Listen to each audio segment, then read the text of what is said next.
ನಮಸ್ಕಾರ, welcome to Kavya's cooking channel. ಬೇಕರಿಗಳಲ್ಲಿ ಸಿಗೋ ಅಂಥ ಚಿಕ್ಕ ಚಿಕ್ಕ ಕೋಡ್ಬಳೆನ ಇವತ್ತು ಮನೆಯಲ್ಲೇ ತುಂಬ ಸುಲಭವಾಗಿ ಯಾವ ರೀತಿ ಒಂದು ಅರ್ಧ ಗಂಟೆ ಒಳಗಡೆ ಪ್ರಿಪೇರ್ ಮಾಡೋದು ಅಂತ ಹೇಳ್ಕೊಡ್ತಾ ಇದ್ದೀನಿ. ಸಂಜೆ ಹೊತ್ತು ಟೀ ಟೈಮ್ಗೆ ಇವಾಗಂತೂ ಏನಾದರೂ ಬೇಕು ಅಂತ ಅನ್ನಿಸ್ತಾ ಇರುತ್ತೆ. ಹೊರಗಡೆ ಚಳಿ, ಮಳೆ, ಕಾಫಿ ಜೊತೆಗೆಲ್ಲ ಇದು ತುಂಬಾ ಚೆನ್ನಾಗಿರುತ್ತೆ. ಸೊ ಈ ಚಿಕ್ಕ ಚಿಕ್ಕ ಕೋಡ್ಬಳೆ ಮಾಡೋದಕ್ಕೆ ಮೊದಲಿಗೆ ಒಂದು ಮಿಕ್ಸಿಂಗ್ ಬೌಲ್ನಲ್ಲಿ ನಾನು 1/4 ಕಪ್ ಆಗುವಷ್ಟು ಚಿರೋಟಿ ರವೆನ ತೊಗೋತಾ ಇದ್ದೀನಿ, ಸಣ್ಣ ರವೆ. 1/4 ಕಪ್ ಚಿರೋಟಿ ರವೆಗೆ 1 ಕಪ್ ಆಗುವಷ್ಟು ಮೈದಾ,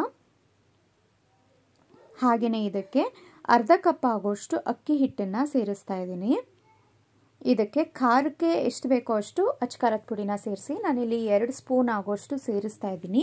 ಜಾಸ್ತಿ ಪ್ರಮಾಣದಲ್ಲಿ ಹಿಟ್ಟನ್ನು ತಗೊಂಡಿರೋದ್ರಿಂದ ಖಾರನೂ ಸ್ವಲ್ಪ ಜಾಸ್ತಿಯಾಗಿ ಹಾಕೋತಾ ಇದ್ದೀನಿ. ಹಾಗೆಯೇ 1/4 ಚಮಚ ಆಗುವಷ್ಟು ಓಂ ಕಾಳು, ಇದನ್ನು ಈ ರೀತಿ ಕೈಗೆ ಹಾಕಿ ಸ್ವಲ್ಪ ಉಜ್ಜಿಬಿಟ್ಟು ಹಾಕಿ ಈ ರೀತಿ, ಆವಾಗ ಫ್ಲೇವರ್ ಚೆನ್ನಾಗಿ ಬಿಟ್ಕೊಳ್ಳುತ್ತೆ. ಓಂ ಕಾಳು ಬದಲಾಗಿ ಜೀರಿಗೆ ಎಲ್ಲ ಹಾಕ್ಲಿಕ್ಕೆ ಹೋಗಬೇಡಿ. 1/4 ಚಮಚ ಆಗುವಷ್ಟು ಓಂ ಕಾಳು ಸಾಕು.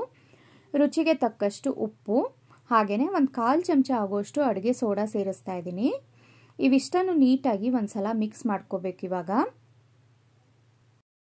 ಹಿಟ್ಟೆಲ್ಲ ಚೆನ್ನಾಗಿ ಮಿಕ್ಸ್ ಆದ ನಂತರ ನಾನು 1/4 ಕಪ್ ಆಗುವಷ್ಟು ಎಣ್ಣೆನ ಬಿಸಿ ಮಾಡಿ ಸೇರಿಸ್ತಾ ಇದ್ದೀನಿ. ನೋಡಿ, ಎಣ್ಣೆ ಹಾಕ್ತಿದ್ದ ಹಾಗೆ ಈ ರೀತಿ ನೊರೆ ಥರ ಬರಬೇಕು, ಇಲ್ಲ ಅಂದರೆ ಕೋಡ್ಬಳೆಗಳು ತುಂಬ ಗರಿಗರಿಯಾಗಿ ಬರಲ್ಲ. ಇವಾಗ ಎಣ್ಣೆನ ಈ ಹಿಟ್ಟಿನಲ್ಲಿ ಚೆನ್ನಾಗಿ ಮಿಕ್ಸ್ ಮಾಡಬೇಕು. ನಾವು ಈ ರೀತಿ ಉಂಡೆ ಕಟ್ಟಿದಾಗ ಅದು ಉಂಡೆ ಕಟ್ಟೋ ಹದದಲ್ಲಿ ಇರಬೇಕು. ಒಡೊಡುಕ್ಲು ಥರ ಆಗ್ತಿದೆ ಅಂದರೆ ಇನ್ನೊಂದು ಸ್ವಲ್ಪ ಎಣ್ಣೆನ ಬಿಸಿ ಮಾಡಿ ಸೇರಿಸಿ. ಇವಾಗ ಇದಕ್ಕೆ ಸ್ವಲ್ಪನೇ ನೀರನ್ನು ಸೇರಿಸಿ ಸಾಫ್ಟಾಗಿ ಚಪಾತಿ ಹಿಟ್ಟಿನ ಹದದಲ್ಲಿ ಕಲಿಸ್ಕೋಬೇಕು. ತುಂಬ ಗಟ್ಟಿ ಕಲಿಸಿದ್ರೆ ಏನಾಗುತ್ತೆ ಅಂದರೆ ಫಸ್ಟ್ ಬ್ಯಾಚ್ ಕೋಡ್ಬಳೆ ಚೆನ್ನಾಗಿ ಬರುತ್ತೆ. ಸೆಕೆಂಡ್ ಬ್ಯಾಚ್, ಥರ್ಡ್ ಬ್ಯಾಚ್ಗೆಲ್ಲ ಕೋಡ್ಬಳೆ ಹಿಟ್ಟು ಏನಿದೆಯಲ್ಲ ಅದು ತುಂಬ ಗಟ್ಟಿ ಆಗ್ತಾ ಹೋಗುತ್ತೆ. ಚಿರೋಟಿ ರವೆ ಹಾಕಿರೋದ್ರಿಂದ ಅರಳ್ಕೊಳ್ತಾ ಹೋಗುತ್ತೆ ಅದು. ಸೊ ಸೆಕೆಂಡ್ ಬ್ಯಾಚ್ಗೆಲ್ಲ ನಿಮಗೆ ಕೋಡ್ಬಳೆ ರೋಲ್ ಮಾಡೋಕ್ಕೆ ಆಗಲ್ಲ, ಬಿರುಕು ಬಿಟ್ಟಂಗೆ ಆಗುತ್ತೆ. ಹಾಗಾಗಿ ಚಪಾತಿ ಹಿಟ್ಟಿನ ಥರ ಸಾಫ್ಟಾಗಿ ಕಲಿಸ್ಕೋಬೇಕು. ಆನಂತರ ಇದನ್ನು ಒಂದು 3ರಿಂದ 4 ನಿಮಿಷನಾದರೂ ಚೆನ್ನಾಗಿ ಈ ರೀತಿ ನಾದಬೇಕು.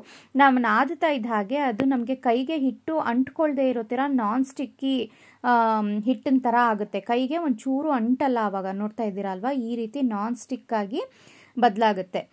ತಕ್ಷಣ ಈ ಹಿಟ್ಟನ್ನೇನು ನೆನೆಸೋ ಅವಶ್ಯಕತೆ ಇಲ್ಲ.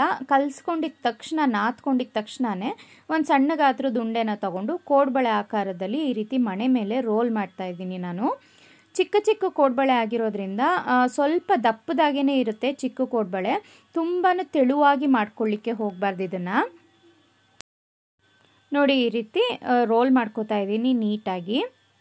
ಮಧ್ಯದಲ್ಲಿ ಎಲ್ಲೂ ಬಿರುಕು ಬಿಡ್ತಾ ಇಲ್ಲ. ನಾವು ಚೆನ್ನಾಗಿ ಹಿಟ್ಟನ್ನು ನಾದಿರೋದ್ರಿಂದ ಎಲ್ಲೂ ಬಿರುಕು ಬಿಡ್ತಾ ಇಲ್ಲ. ನೀಟಾಗಿ ಸಾಫ್ಟಾಗಿ ರೋಲ್ ಆಗ್ತಾ ಇದೆ ಇದು.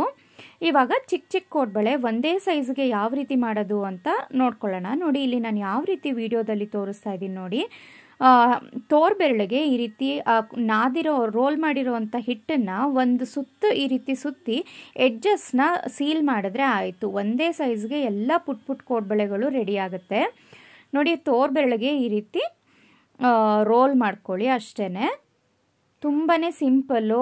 ಮಿಷಿನ್ ವರ್ಕಲ್ಲಿ ಯಾವ ರೀತಿ ಬರುತ್ತೆ ಅದೇ ರೀತಿ ನಾವು ಚಿಕ್ಕ ಕೋಡ್ಬಳೆಗಳನ್ನ ಒಂದೇ ಸೈಜ್ನಲ್ಲಿ ಈ ಮೆಥಡ್ನಲ್ಲಿ ನಾವು ಮಾಡ್ಬೋದು. ಅದೇ ರೀತಿ ನಾನು ಎಲ್ಲ ಕೋಡ್ಬಳೆನೂ ರೋಲ್ ಮಾಡಿ ಇಟ್ಕೊಂಡಿದ್ದೀನಿ. ಇವಾಗ ಇದನ್ನು ಎಣ್ಣೆಯಲ್ಲಿ ಡೀಪ್ ಫ್ರೈ ಮಾಡೋಣ. ಎಣ್ಣೆ ಮೀಡಿಯಮ್ ಆಗಿ ಕಾದಿರಬೇಕು. ಎಣ್ಣೆ ಮೀಡಿಯಮ್ ಆಗಿ ಕಾದ ನಂತರ ಪೂರ್ತಿ ಲೋ ಫ್ಲೇಮ್ ಮಾಡಿಬಿಟ್ಟು ಈ ಮಾಡ್ಕೊಂಡಿದ್ದಂಥ ಕೋಡ್ಬಳೆಗಳನ್ನ ಹಾಕೋಣ. ಏಕೆಂದರೆ ನಾವಿಲ್ಲಿ ಲೋ ಫ್ಲೇಮಲ್ಲೇ ಪೂರ್ತಿಯಾಗಿ ಇದನ್ನು ಫ್ರೈ ಮಾಡಬೇಕಾಗುತ್ತೆ, ದಪ್ಪ ಮಾಡ್ಕೊಂಡಿರೋದ್ರಿಂದ. ಹಾಗೆ ಲೋ ಫ್ಲೇಮಲ್ಲಿ ಏನಾದರೂ ನೀವು ಫ್ರೈ ಮಾಡಲಿಲ್ಲ, ಹೈ ಫ್ಲೇಮ್ ಅಥವಾ ಮೀಡಿಯಮ್ ಫ್ಲೇಮ್ ಇತ್ತು ಅಂದರೆ ಕೋಡ್ಬಳೆಗಳು ಒಳಗಡೆ ಎಲ್ಲ ಸಾಫ್ಟಾಗಿರುತ್ತೆ. ಒಂದಿನ ಆದಮೇಲಂತೂ ಪೂರ್ತಿ ಮೆತ್ತಗಾಗ್ಬಿಡುತ್ತೆ, ಗರಿಗರಿಯಾಗಿ ಇರೋದಿಲ್ಲ. ಒಂದು 3 ನಿಮಿಷ ಆದ ನಂತರ ಈ ರೀತಿ ಕೈಯಾಡಿಸ್ತಾ ಪೂರ್ತಿ ಲೋ ಫ್ಲೇಮ್ನಲ್ಲೇ ಒಂದು 7ರಿಂದ 8 ನಿಮಿಷ ಬಿಟ್ಬಿಡಿ. ಅದು ತುಂಬ ಟೈಮ್ ತಗೊಳ್ಳುತ್ತೆ ಒಂದು ಬ್ಯಾಚ್ ಅದು ಫ್ರೈ ಆಗಲಿಕ್ಕೆ. ನೋಡಿ, ಹೇಗೆ ಗೊತ್ತಾಗುತ್ತೆ ಅಂದರೆ ಆ ಎಣ್ಣೆಯಲ್ಲಿ ಏನು ಬಬಲ್ಸ್ ಬರ್ತಾ ಇತ್ತು ನೋಡಿ, ಅದೆಲ್ಲ ಕಮ್ಮಿ ಆಗಿದೆ. ಹಾಗೆಯೇ ನಿಮಗೆ ಕೋಡ್ಬಳೆ ಕಲರ್ ನೋಡಿದ್ರೂ ಗೊತ್ತಾಗುತ್ತೆ, ಗೋಲ್ಡನ್ ಕಲರ್ ಆಗಿ ಟರ್ನ್ ಆಗಿದೆ, ಹಾಗೆ ಕ್ರಿಸ್ಪ್ ಆಗಿದೆ. ಈ ರೀತಿ ಟರ್ನ್ ಆದ ನಂತರ ಕೋಡ್ಬಳೆಗಳನ್ನ ತಗೋಬೇಕು. ನೆಕ್ಸ್ಟ್ ಬ್ಯಾಚನ್ನು ಅಷ್ಟೇ ಲೋ ಫ್ಲೇಮ್ನಲ್ಲೇ ಇಟ್ಕೊಂಡು ಫ್ರೈ ಮಾಡಬೇಕು. ಯಾವುದೇ ಕಾರಣಕ್ಕೂ ಮೀಡಿಯಮ್ ಅಥವಾ ಹೈ ಫ್ಲೇಮ್ ಅಂತೂ ಈ ಕೋಡ್ಬಳೆಗಳಿಗೆ ಮಾಡಲೇಬಾರ್ದು. 1-2-3 ಜನ ಕೋಡ್ಬಳೆನ ರೋಲ್ ಮಾಡೋದಕ್ಕೆ ಇದ್ದರೆ ನೀವು ಜಾಸ್ತಿ ಪ್ರಮಾಣದಲ್ಲೂ ಸಹ ಇದನ್ನು ಮಾಡಿಟ್ಕೋಬೋದು. ನೋಡಿ, ಎಷ್ಟು ಕ್ರಿಸ್ಪಾಗಿ ತುಂಬಾ ಚೆನ್ನಾಗಿದೆ. ಹಾಗೆಯೇ ನಾವು ಪೂರ್ತಿ ಲೋ ಫ್ಲೇಮಲ್ಲೇ ಫ್ರೈ ಮಾಡಿರೋದ್ರಿಂದ ಒಂದು 15-20 ದಿನ ನೀವು ಏರ್ ಟೈಟ್ ಬಾಕ್ಸಲ್ಲಿ ಇಟ್ಟರೆ ಎಕ್ಸಾಕ್ಟಾಗಿ ನಮಗೆ ಬೇಕ್ರಿನಲ್ಲಿ ಸಿಗುತ್ತೆ ನೋಡಿ, ಗರಿ ಗರಿಯಾಗಿ ಕೋಡ್ಬಳೆ ಅಷ್ಟೇ ಗರಿ ಗರಿಯಾಗಿರುತ್ತೆ. ಮೊದಲನೇ ದಿವಸ ಎಷ್ಟು ಕ್ರಿಸ್ಪಾಗಿರುತ್ತೋ ಕೊನೆಯ ದಿನದ ತನಕನೂ ಅಷ್ಟೇ ಕ್ರಿಸ್ಪಾಗಿ ನಿಮಗೆ ಸ್ಟೋರ್ ಮಾಡ್ಕೋಬೋದು. ಊಟದ ಜೊತೆ ನೆಂಚ್ಕೊಳ್ಳೋದಕ್ಕಾಗಲಿ ಅಥವಾ ಸಂಜೆ ಹೊತ್ತು ಏನಾದರೂ ತಿನ್ನಬೇಕು ಕಾಫಿ ಟೀ ಜೊತೆ ಅನ್ನಿಸ್ದಾಗ ಈ ರೀತಿ ಕೋಡ್ಬಳೆಗಳು, ಚಕ್ಲಿ, ಕೋಡ್ಬಳೆ ಎಲ್ಲ ಮನೆಯಲ್ಲಿ ಇದ್ದರೆ ಎಲ್ಲರಿಗೂ ಇಷ್ಟ ಆಗುತ್ತೆ, ಟೈಮ್ ಪಾಸು ಸಹ ಆಗುತ್ತೆ ಚೆನ್ನಾಗಿ. ಸೊ ನೋಡಿದ್ರಿ ಅಲ್ವಾ ಕ್ರಿಸ್ಪಿಯಾಗಿ ಯಾವ ರೀತಿ ಚಿಕ್ಕ ಚಿಕ್ಕ ಕೋಡ್ಬಳೆ ಮಾಡೋದು ಅಂತ. ರೆಸಿಪಿ ಇಷ್ಟ ಆಗಿದ್ರೆ ದಯವಿಟ್ಟು ಚಾನಲ್ನ ಸಬ್ಸ್ಕ್ರೈಬ್ ಮಾಡ್ಕೊಳ್ಳಿ. Thank you.